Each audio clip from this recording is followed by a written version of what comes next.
Peggy 16.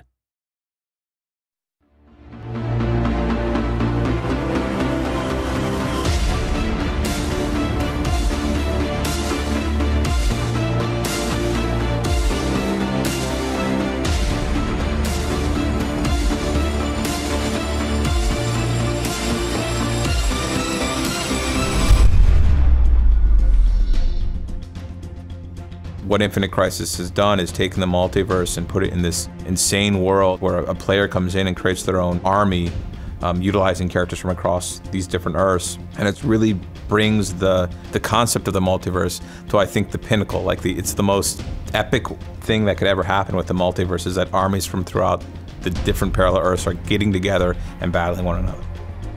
The technology in games has now reached a point where it can provide a very visceral, immersive experience for someone that's into this kind of content, and allowing you to almost feel like you're a superhero in the game itself. I think it was a huge jump for the medium, and I think that's why people gravitate towards it. Turbine's been working on games online that bring players together for over a decade now. MOBA felt like the next logical step for us. You know, it kind of got us back to our roots, doing competitive play. AC1, Asheron's Call, was all about PvP. In the very beginning of thinking about making this game, we had a few simple but lofty goals. You know, how can we take the DC franchise in a game to a place that it hasn't been before? You know, how can we open up kind of the possibilities there and show players things that maybe they haven't seen before in the DC universe? The DC universe is great for this game because it really puts no limits on what we can or can't do. You know, in other established sort of stories, there are sort of rules that you don't want to break for the characters. The good guys and bad guys don't mix. For me personally, DC is kind of the dream setting for this project because one of my favorite characters of all time is Green Lantern. When we work on this game, we actually showed it to people.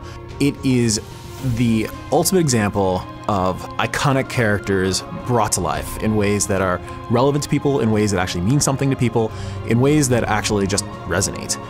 It really gets down to the heart of competitive play. We've been able to hone our engine and everything surrounding it to get to the point where responsiveness is really, really crisp. Players are able to compete at a high level of skill.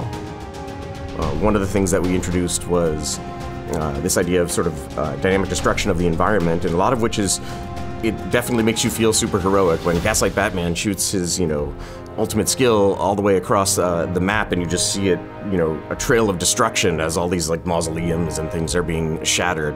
On top of that, there are these catastrophic events that can actually dramatically affect the outcome. We've been living in this crazy Infinite Crisis world for quite some time now, just amongst ourselves. It's been awesome seeing players get involved and really start taking over this game, and we hope everyone's having as much fun playing it as we've had building it, and we're not done yet. We're just getting started.